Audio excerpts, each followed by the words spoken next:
अस्सलाम वालेकुम। न्यूयॉर्क से एक खुसूसी शो के साथ जहांगीर खटक आपकी खिदमत में हाजिर है। नादरीन, आज जहां जुमेरात की रात और मई की 28 तारीख, जबकि पाकिस्तान में जुम्मतुल मुबारक की सुबह और मई की 29 तारीख है।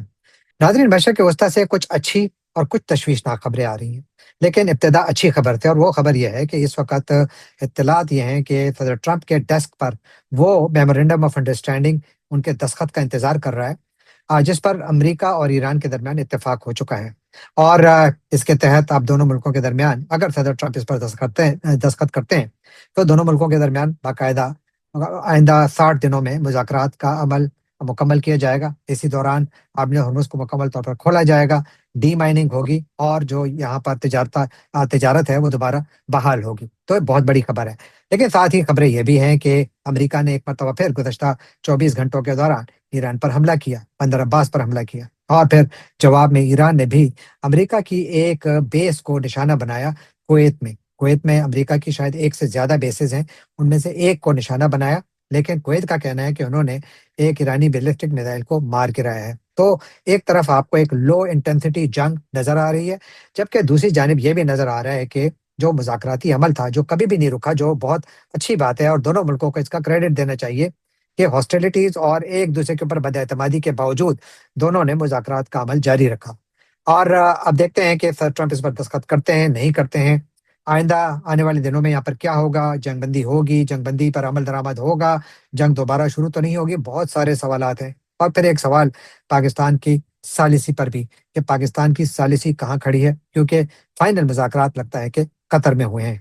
इन सवालात का जवाब ढूंढने के लिए मेरे साथ शामिल गुफ्तगू हैं साबिक इंटरनेशनल बैंकर और तजज़िया निगार जनाब साद हफीज साहब। इनसे पूछते हैं कि आखिर यहाँ यानी मशरक़ वस्ता में हालात किस जानिब जा रहे हैं? क्या हम एक बहुत बड़े अमन के रास्ते पर निकलने वाले हैं, या हम जंग के दहाने पर खड़े हैं? अस्सलाम वालेकुम साद साहब, वेलकम टू द शो। वालेकुम सलाम जहांगीर साहब। बहुत शुक्रिया। और आपको गुज़श्ता से पेवस्ता ईद भी बहुत बहुत मुबारक हो सर। जी, आपको भी बहुत बहुत जी, थैंक मुबारक। यू। जी। आ, अच्छा, मैं बहरहाल मौज़ूआत बहुत ज़्यादा है, लेकिन मेरा ख्याल था कि आज थोड़ा जिक्र करते हैं कि अमेरिका और ईरान के दरमियान जो माहिदा है वो तय पा चुका है। वो इस वक्त सदर डोनाल्ड ट्रंप के डेस्क पर है, उनका दस्तखत बाकी है। तो सवाल ये है कि पहला तो आपका इंप्रेशन कि ये एक ऐसे वक्त हो रहा है जब दोनों मुल्कों के दरमियान मुसलसल अब एक दूसरे पर हमले हो रहे हैं बाकायदा, क्योंकि अमेरिका कहता है हम सेल्फ डिफेंस में कर रहे जी। हैं, ईरान कहता है कि ये वायलेशन है सीज फायर एग्रीमेंट की। तो क्या कहेंगे आप इस सिलसिले में? जी हाँ, यानी कि फिर मैं कहूँगा इसी तरह के मुहिदे तो लगता है कि हर हफ्ते होते हैं और हर घंटे होते हैं, क्योंकि दोनों तरफ इतना लैक ऑफ ट्रस्ट है। आई मीन डोनाल्ड ट्रंप, आपको पता है कि उनकी जो ये बेसिकली मेकशिफ्ट फॉरेन पॉलिसी है, दूसरी तरफ ईरानी रेजीम बड़े प्रेशर में है, वो अपनी जगह रिस्पॉन्ड कर रही है। और वो भी यानी बड़ा मुश्किल होता है कि कहना कि ये माहिदा जो है, is it really credible, is it going to hold, आगे बढ़ेगी ये चीज या नहीं बढ़ेगी। कई दफा हो चुका है ऑलरेडी, आपने देखा। इस दफा मेरे पास वो इंफॉर्मेशन नहीं है कि उस माहिदे के अंदर जो एमओयू आप याद कर रहे हैं, उसके अंदर स्ट्रेट ऑफ हॉर्मूज और यूरेनियम इनरिचमेंट के ऊपर क्या डिस्कशन हुए हैं, क्या वो हुआ है। मैंने मैंने मेरा ये ख्याल था, मैंने एक और प्रोग्राम में भी कहा था कि बेस्ट चीज इस वक्त ये हो सकती है कि एक्सटेंशन हो जाए सीज फायर, जेन्युइन एक्सटेंशन हो जाए। ये थोड़ी बहुत स्कर्मिशेस तो चलती रहेगी, क्योंकि ये तो एक नॉर्मल होती है इतनी मेजर वॉर के अंदर कि इतनी जल्दी खत्म नहीं होती। लेकिन मेरा ये ख्याल है कि ये पॉजिटिव डेवलपमेंट है। आगे देखना पड़ेगा इन द नेक्स्ट 24-48 आवर्स की आगे किस तरह बढ़ती है, लेकिन it is a positive development. बेशक डेवलपमेंट तो वाकई बहुत पॉजिटिव है, और आपकी बात दुरुस्त है कि ये बुनियादी तौर पर मुआहिदा इस बात पर है कि 60 दिनों तक दोनों मुल्क बातचीत करेंगे, और इस दौरान डी माइनिंग होगी। 1 महीने का अरसा मेरा ख्याल है दिया गया है डी माइनिंग के लिए स्ट्रेट ऑफ हॉर्मुज की। और जो ईरान के जो न्यूक्लियर एनरिच्ड यूरेनियम है, कोई 60% एनरिच्ड यूरेनियम, कोई 470 किलोग्राम, उसके हवाले से कोई जिक्र नहीं है। अलबत्ता चूंकि इसकी पूरी तफसीलात भी नहीं मालूम, ये तो एक्सियोस और रॉयटर्स ये रिपोर्ट कर रहे हैं, मेनली जी। उनका फोकस स्ट्रेट ऑफ हॉर्मुज पर है। लेकिन आपने कहा कि ये है तो बहुत अच्छी यानी डेवलपमेंट, और बेशक है। लेकिन सवाल ये है कि इतनी ज्यादा एक दूसरे के ऊपर बदएतमादी की फजा में, और एक ऐसे वक्त जब एक दूसरे पर हमले भी किए जा रहे हैं, तो क्या ये सीज फायर और इसके बाद फिर ये मुज़ाकरात आगे चलेंगे? आपको यहाँ पर इसके नतीजे में अमन आता नजर आ रहा है? जी हाँ, अमन तो बहुत मुश्किल है इस वक्त कहना कि यानी सामने है या हमारे या नहीं है। एक चीज है इसमें बड़ी जहांगीर साहब, कि क्या चाहते हैं ये लोग मुल्क, या तो बेसिकली एक दूसरे को डिस्ट्रॉय कर दें, लेकिन अगर नहीं कर पाए तो ये रीजन को डिस्ट्रॉय कर देंगे। ये बहुत इंपॉर्टेंट बात है, मैं बहुत दफा मैं कह चुका हूं इस चीज को, कि जो रीजन के लिए रेमिफिकेशंस है इसकी, कंटिन्यूड हॉस्टिलिटीज की, और दुनिया के लिए वो बहुत ज्यादा है।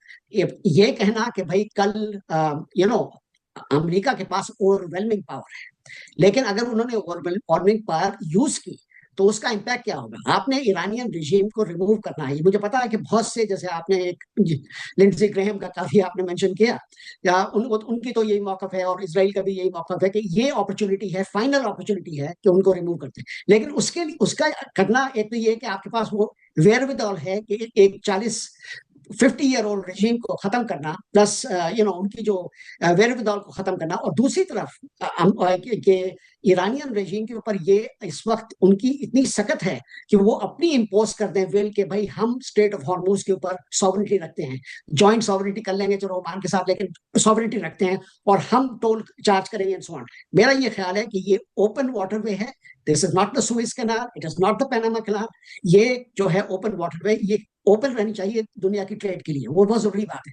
ठीक है, मैं बहुत से लोग मुझसे इख्तलाफ करते हैं, ईरानियंस भी इख्तलाफ करेंगे, लेकिन मेरा ये ख्याल है। लेकिन दूसरी तरफ ये तो नहीं है ना कि भाई अमेरिका कॉन्स्टेंटली प्रेशर डालता रहे ईरानी रेजीम के ऊपर। रेजीम चेंज आसान नहीं है, सब चाहते हैं, वो एक सर्टन सर्टन लॉबी, बड़ी स्ट्रांग लॉबी है, चाहती है कि भाई वहां चेंज हो जाए।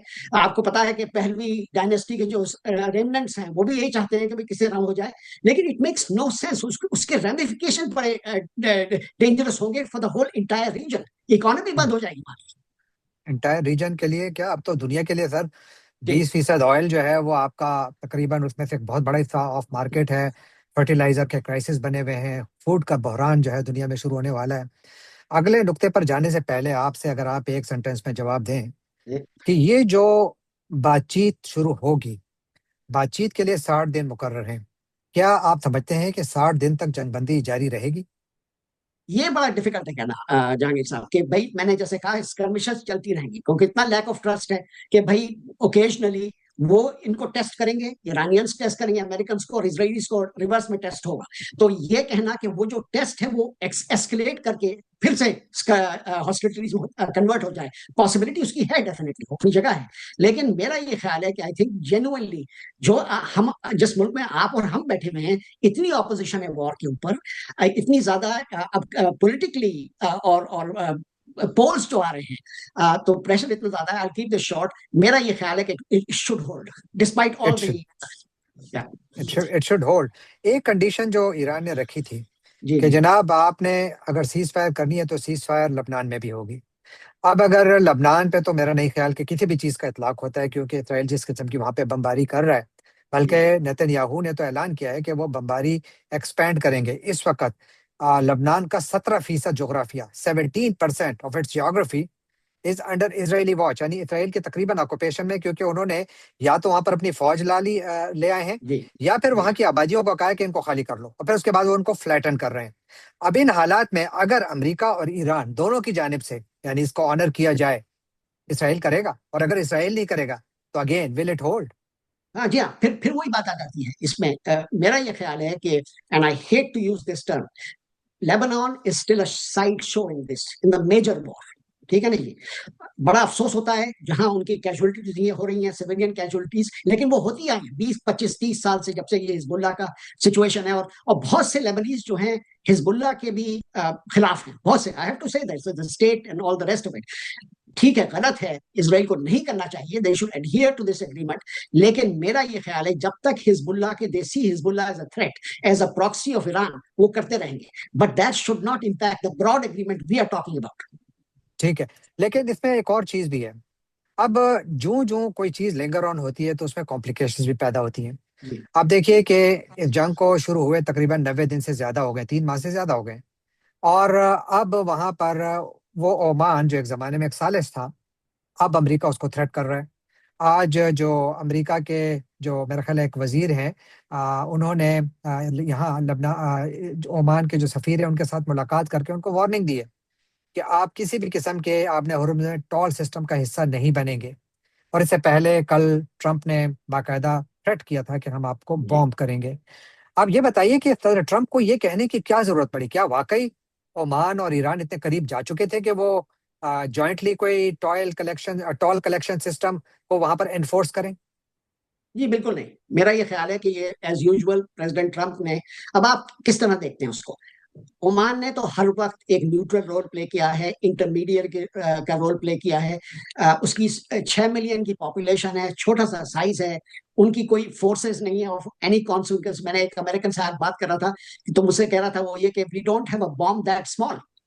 नहीं नहीं, और बड़े हंस के ओ बोलता माय हूँ, गॉड। हम लोग तो कहते हैं ना, हम तो ह्यूमन, जो जिस तरह ह्यूमैनिटी जहां पहुंची है, बड़ी अफसोस की ये बात है। इट्स जी, cynical comment, yes that's yeah right. तो मैं ये कह रहा था कि भाई ओमान को ड्रैग करने की इसमें क्या जरूरत थी? Oman is a positive player in all this, तो उसको बिल्कुल रखना चाहिए। बिल्कुल। लेकिन अब थोड़ा जरा सालिसी की बात हो रही है, तो पाकिस्तान भी जी एक सालिस था। पाकिस्तान जी ने एक बहुत अहम रोल प्ले किया, मेरा ख्याल है जी बहुत अच्छा रोल प्ले किया। पाकिस्तान ने डिप्लोमेटिकली अपने लिए काफी स्पेस भी बनाई। जी लेकिन उसके बाद हालिया दिनों में जब ये मामला आगे बढ़ा, तो तमाम मुज़ाकरात कतर में हुए। इससे पहले कतर ज्यादा प्रोमिनेंटली नहीं जी नजर जी आ रहा था, लेकिन जब से सेनेटर लिंडसे ग्राहम ने पाकिस्तान को कॉल आउट किया, पाकिस्तान को क्रिटिसाइज किया, उसके बाद से हमने देखा कि पाकिस्तान का किरदार आहिस्ता आहिस्ता कम होना शुरू हो गया। क्या ये हकीकत है कि पाकिस्तान को साइडलाइन कर दिया गया है, या ये अमेरिका की अपनी पॉलिसी है कि जी, चूंकि पहले भी हम कतर के जरिए बातचीत करते रहे, तो फाइनल एग्रीमेंट कतर ही के जरिए किया जाए? आखिर हो क्या रहा है, क्या समझते हैं आप?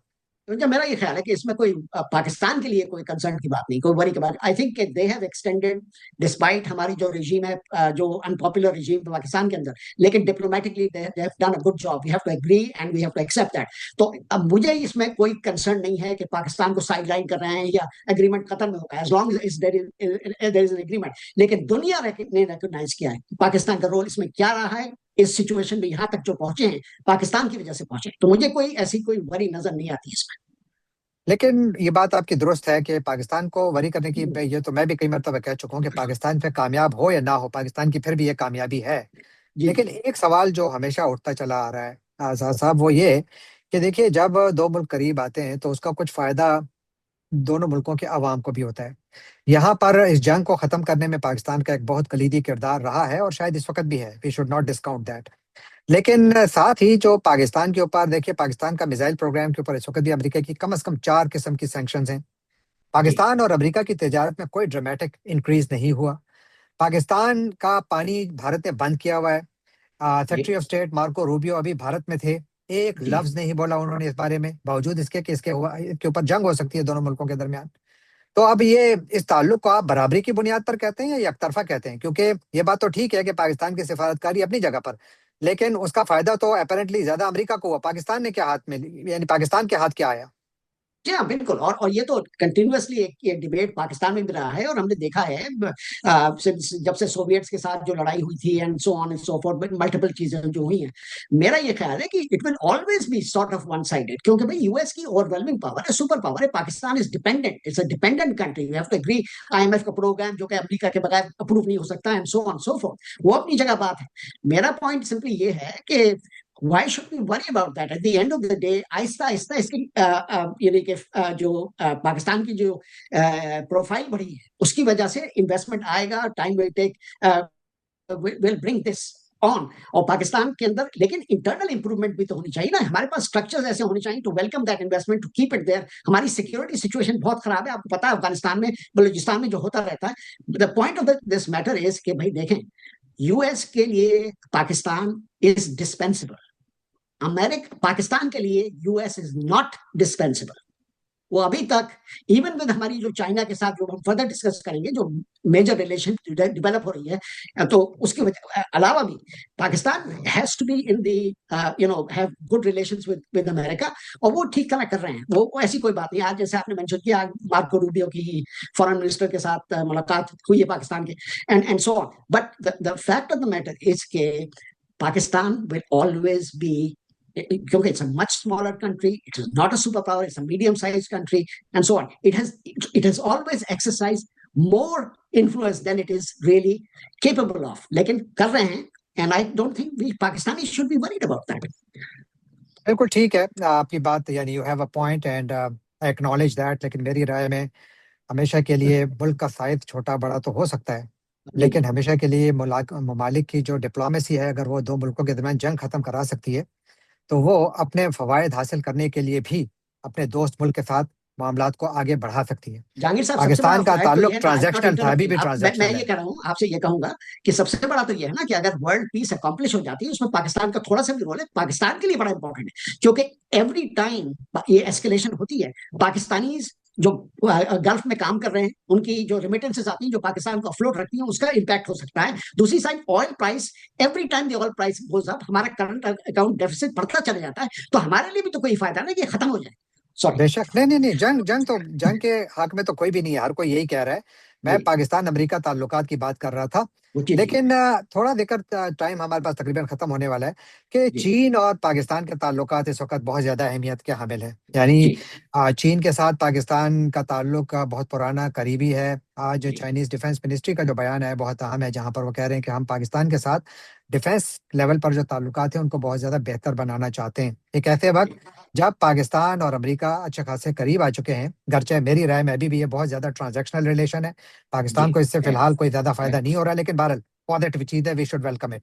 लेकिन यस, चीन और पाकिस्तान के ताल्लुकात की नौयत और क्या क्या है इनकी हैयत इस वक्त?